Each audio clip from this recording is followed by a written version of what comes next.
Olá, boa noite. Eu sou Rosiane Kennedy. Você confere com a gente, a partir de agora, as notícias que circularam hoje nos corredores do poder. Presidente do Supremo Tribunal Federal, ministra Carmen Lúcia, mantém suspensão da posse da deputada federal Cristiane Brasil no Ministério do Trabalho.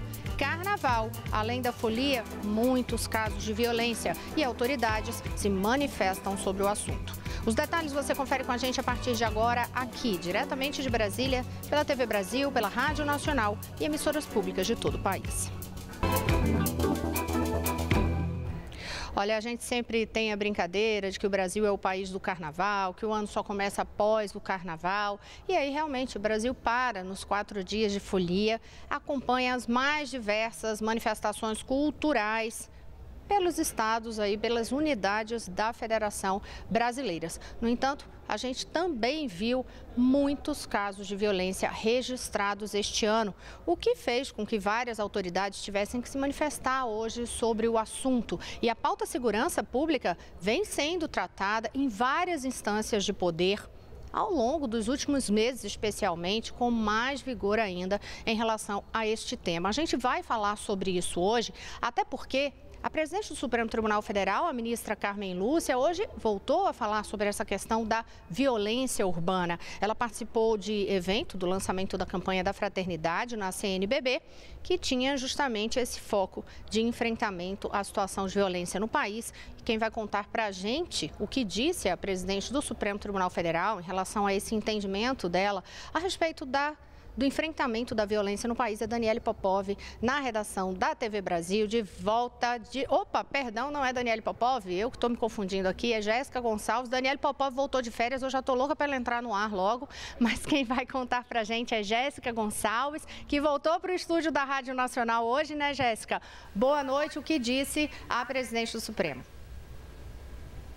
Oi, Rosiane, boa noite a você, boa noite a todos. A presidente do Supremo Tribunal Federal, ministra Carmen Lúcia, participou hoje, como você disse, do lançamento da campanha da Fraternidade. Durante a cerimônia, a ministra disse que a população precisa andar de mãos dadas e que é preciso mudar a visão de que o outro é um inimigo a ser combatido e passar a olhar as pessoas como aliadas. A ministra falou também sobre a aplicação da pacificação em casos julgados na Justiça. Vamos acompanhar o que ela disse. Quando o outro é um inimigo e não um parceiro, um aliado, a desconfiança pode marcar o pensamento e isso reverberar num sentimento que pode tomar conta de forma perigosa para uma sociedade que tem marcos civilizatórios, que é de pacificação. Essa pacificação que o Poder Judiciário procura permanentemente, que o juiz brasileiro, o juiz em todo o mundo, busca exatamente resolver de forma racional, aplicando o direito, repito, pela solução de conflitos, mas que precisa de se transformar num momento de fraternidade. Porque como aplicar a fraternidade quando a delicadeza com o outro, a crença no outro e a solidariedade com o outro não é a regra. A campanha da Fraternidade 2018 tem como tema Fraternidade e Superação da Violência e foi lançada pela Conferência Nacional dos Bispos do Brasil, a CNBB. A edição deste ano vai tratar da questão da violência, destacando aquelas cometidas contra os negros, os jovens e as mulheres. Durante o lançamento da campanha, o presidente da CNBB, cardeal Sérgio da Rocha, incluiu a corrupção como uma prática violenta que mata. Segundo ele, ao desviar recursos que deveriam ser usados em favor da população, os políticos acabam promovendo uma outra forma de violência contra o ser humano, a miséria. Isso nas palavras dele. Eu volto com você, Rosiane. Obrigada, Jéssica. O presidente da CNBB também criticou ali as pessoas, os políticos que defendem a própria violência como enfrentamento da violência. Ele reclamou, ele alertou, né, contra o crescimento do que ele chamou de soluções simplistas para a violência. Diz que a solução não envolve facilitar o acesso a armas pela população, mas sim investir em justiça social. Isso porque a gente já contou, inclusive, aqui aqui nos Corredores do Poder que uma das pautas que estão aí com espaço para discussão este ano é aquela que trata sobre uma flexibilização do Estatuto do Desarmamento. Então, foi feita essa relação em relação ao que tem pauta no Congresso Nacional a ser tratada sobre violência. Mas a gente fala mais sobre essa pauta aqui do Congresso Nacional daqui a pouquinho. Vamos continuar traçando esse panorama do que ocorreu sobre violência no Carnaval deste ano. A gente chama então Maurício de Almeida, na redação do Rio de Janeiro.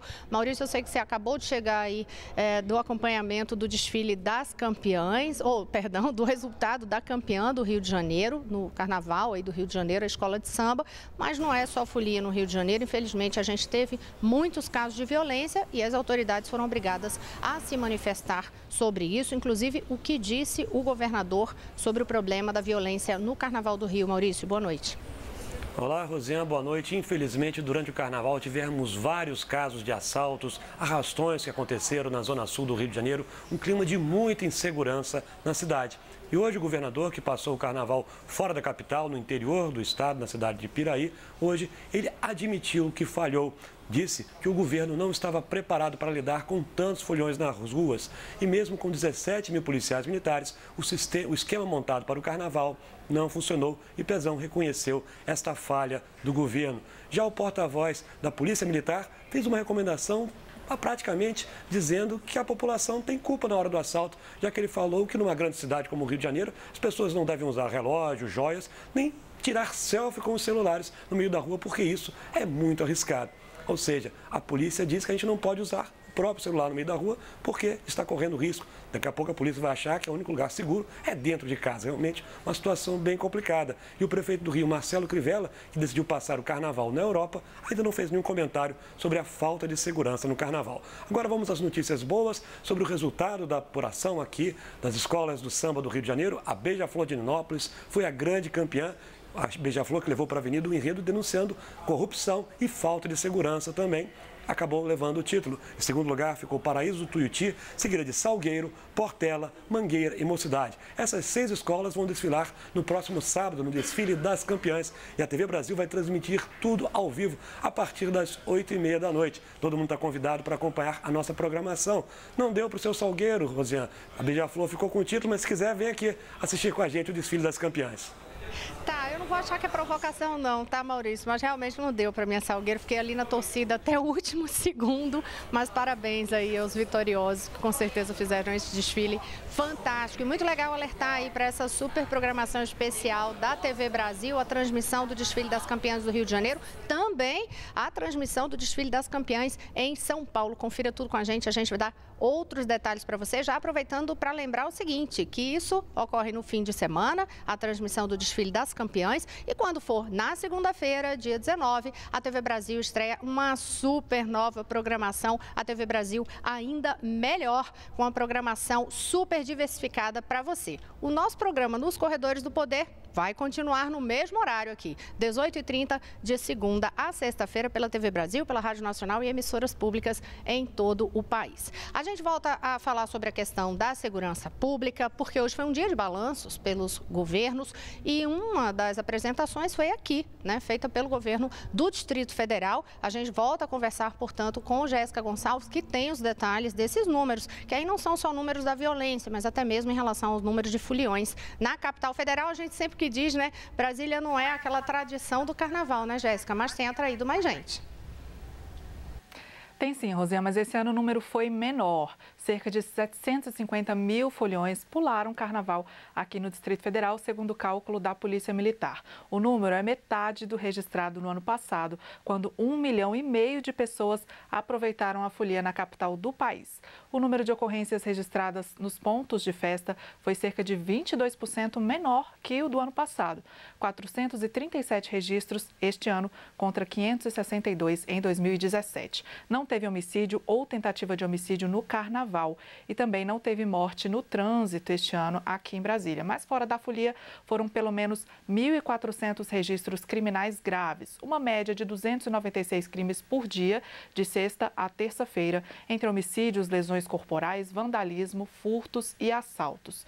Um ato de violência a cada 5 minutos. E quanto ao lixo recolhido durante o carnaval, foram 118 toneladas, de acordo com o Serviço de Limpeza Urbana. Rosiane.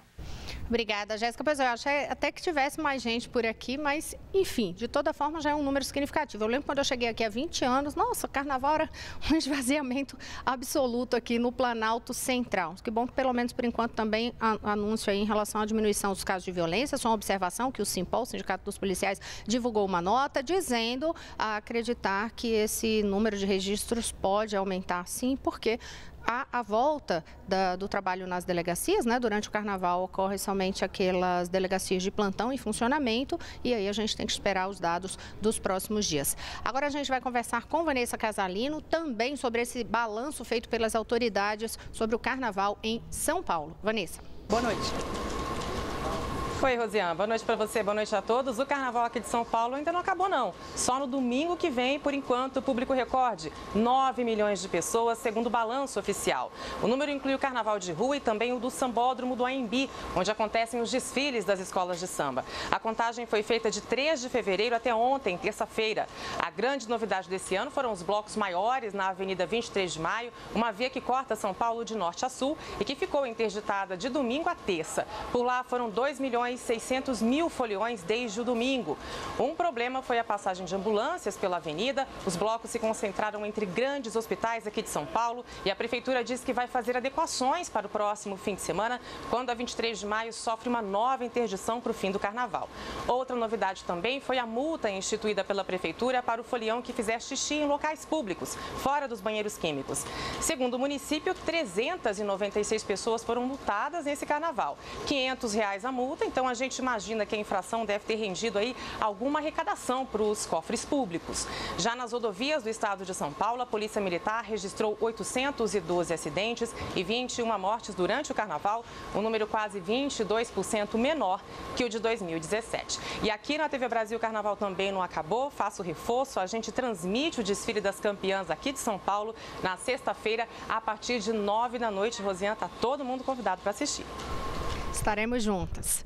Olha só, em relação a esses balanços apresentados, já que a Vanessa citou a questão aí dessa violência no trânsito também, outro balanço apresentado hoje foi pela Polícia Rodoviária Federal, é um balanço prévio e a PRF registrou 249 acidentes graves e 87 mortes nas rodovias federais desde a sexta-feira, quando começa aí essa operação especial de carnaval. O balanço parcial dessa operação Carnaval 2018 foi divulgado hoje, portanto, e os números são menores que os do ano passado. Olha só, no ano passado foram registrados 309 acidentes graves e 131 mortes até a terça-feira de carnaval. A operação segue até meia-noite de hoje com reforço do policiamento em trechos e horários críticos nas rodovias federais, aqueles que registram maior incidência de acidentes aí e flagrantes de condutas irregulares, que são vários os casos que são registrados especialmente nesse período. E aí o balanço final dessa operação Carnaval vai ser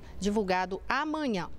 A gente segue nessa pauta sobre segurança pública e agora eu converso com Mariana Jungmann. A gente vem falando aqui alguns dias sobre isso. Na semana passada, antes de sair para esse recesso, aí, esse folgão de carnaval, o presidente do Senado, Eunício Oliveira, ressaltou, né, Mari, que na volta dos trabalhos pós-carnaval no Senado haveria sim uma pauta com um esforço mais concentrado em relação à questão da segurança. É, que eles iriam, inclusive, continuar tocando essa pauta que começou já a ser votada na semana passada com aquela história dos bloqueadores de celular, né? Obrigatoriedade da instalação de bloqueadores de celular nos presídios. E aí, na pauta do Senado, já para a próxima semana, já que essa semana não teremos mais votação, votações aqui no Congresso, na pauta da próxima semana já está previsto aí alguns projetos de lei e proposta de emenda à Constituição sobre esse tema. A PEC prevê a proibição de que o governo possa contingenciar recursos que sejam destinados aos fundos relacionados aí justamente à segurança pública. E há também alguns projetos de lei, como por exemplo, que altera o Código Penal e o Código de Processo Penal para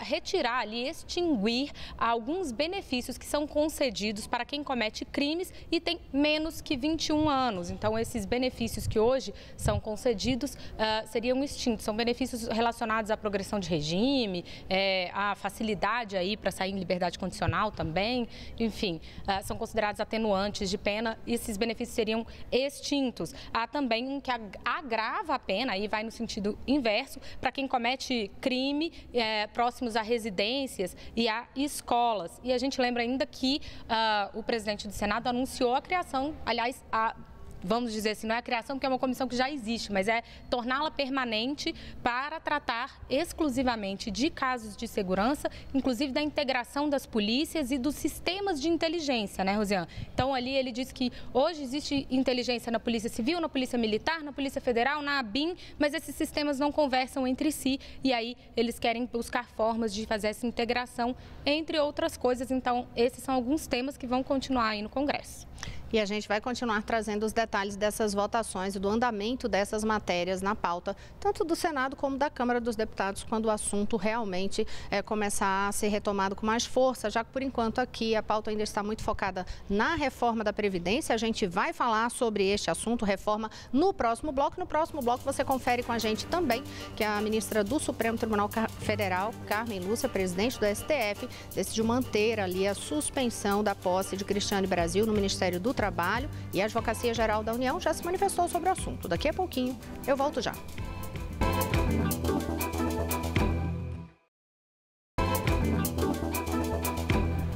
Olá, estamos de volta. Eu sou Rosiane Kennedy. Você confere com a gente as notícias que circularam hoje nos corredores do poder.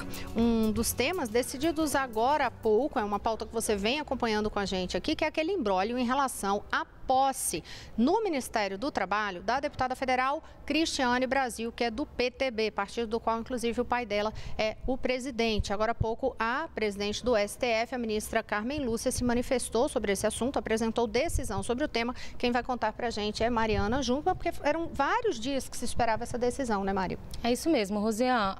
O principal ponto do entendimento da ministra Carmen Lúcia é de que cabe ao Supremo Tribunal Federal decidir sobre essa questão. A gente lembra que esse imbróglio, Rosiane, começou lá na Justiça Federal, depois foi para o Tribunal Regional Federal, isso, do Rio de Janeiro, e aí foi para o Tribunal Regional Federal, depois para o Superior Tribunal de Justiça, e agora, finalmente, a ministra Carmen Lúcia disse que cabe ao Supremo Tribunal Federal decidir sobre essa questão. E aí a gente lembra, então, que era uma liminar que suspendia a posse da ministra. Essa liminar foi diversas vezes mantida, apesar dos recursos do governo e da própria deputada Cristiane Brasil. E aí houve uma decisão no Superior Tribunal de Justiça do ministro Humberto Martins revogando a liminar, mas em seguida a própria ministra Carmen Lúcia já tinha decidido em contrário, mantendo a liminar. No entanto, na época, ela entendeu que era para se aguardar a decisão de mérito no Superior Tribunal de Justiça. Agora, a decisão dela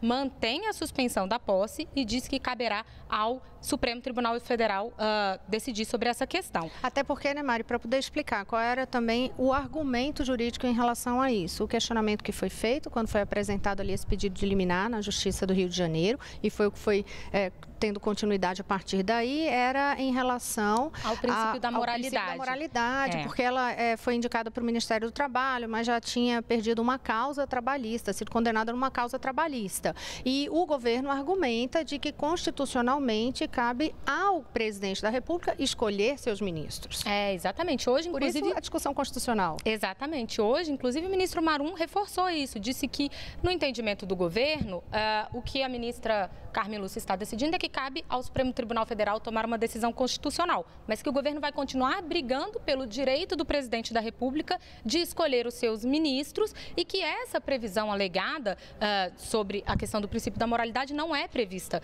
na Constituição, né? Já os advogados trabalhistas que entraram com o pedido de liminar e conseguiram na Justiça, alegam que estão satisfeitos com a decisão da ministra Carmen Lúcia, porque entendem que ela acolheu ali os argumentos deles. A Advocacia Geral da União também divulgou hoje uma nota, logo depois que foi anunciada a decisão, e disse que também entende que a decisão da ministra de hoje diz respeito somente à competência da Suprema Corte para analisar o pedido de suspensão, não avançando no espaço de atribuição do presidente da República de nomear os ministros de Estado. Rosiane.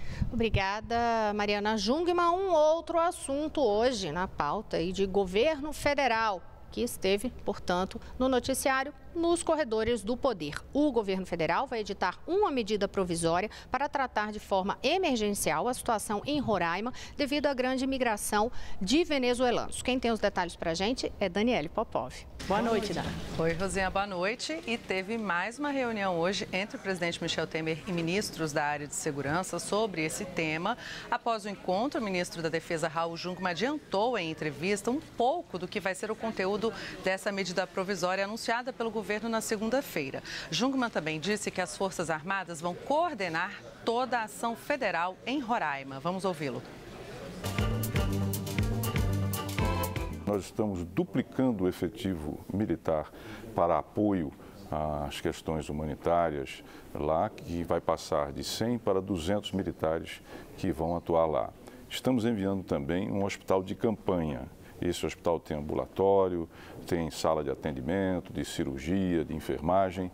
Nós estamos criando checkpoints, ou seja, nós estamos criando outros postos de controle no interior do próprio estado de Roraima. Raul Jungmann disse ainda que o governo vai enviar motocicletas para ampliar o controle de fronteira na cidade de Pacaraima, além do envio de um helicóptero para fazer esse apoio. Na segunda-feira, o presidente Michel Temer falou sobre a criação de um comitê que terá a participação da União e do Estado, sem gerar interferência nas questões internas de Roraima.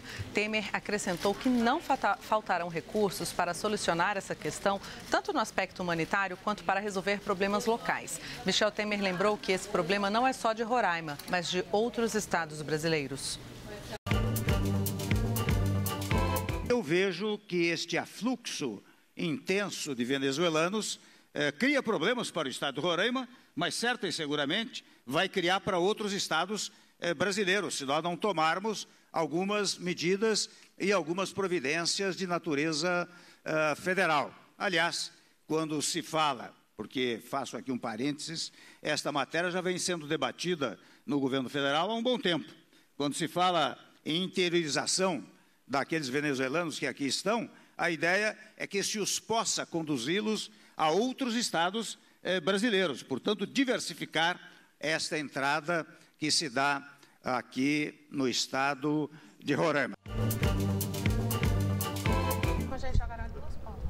Da Prefeitura de Boa Vista é de que cerca de 40 mil venezuelanos já tenham entrado na cidade. Bom, ainda sobre Venezuela, o Grupo de Lima, integrado por diversos países do continente americano, começou na capital peruana um encontro para debater medidas após a convocação de eleições presidenciais na Venezuela, que foram antecipadas para o dia 22 de abril.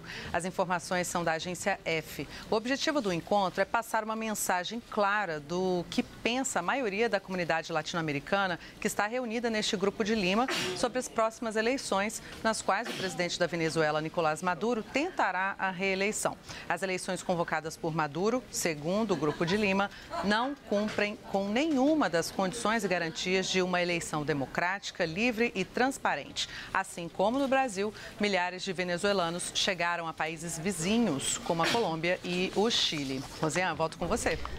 Tá, Dani, eu já vou te chamar para falar sobre um outro assunto, mas eu vou aproveitar só para ressaltar o seguinte: dentro desse noticiário de poder e do Poder Executivo, uma das pautas diz respeito justamente à retomada das negociações, e a expectativa é de que até o fim de semana sejam várias as reuniões para tratar sobre a votação da reforma da Previdência aqui na Câmara dos Deputados, no plenário, o que está previsto para ser iniciado aí a discussão, o debate e aí a votação a partir do próximo dia 20. Amanhã eu vou trazer detalhadamente para vocês as informações sobre esta pauta, como que estão essas negociações. Eu aproveito para dizer também que a gente vai tratar sobre outros assuntos da pauta que é considerada a pauta microeconômica aqui no Congresso Nacional. E agora sim eu volto a conversar com Daniele Popov, notícias do Poder na área de educação, né, Dani? O que é que vocês nos contam? Então, Rosinha, já está disponível na internet o resultado da primeira chamada do programa Universidade para Todos, o ProUni. Quem quiser conferir, basta acessar o endereço prounialuno.mec.gov.br. A partir de amanhã, dia 15, tem início o prazo para comprovação de informações dos candidatos pré-aprovados na primeira chamada, o que deve ser feito na universidade onde o candidato vai estudar. O ProUni oferece bolsas de estudo integrais e parciais em cursos de graduação de instituições privadas de educação superior.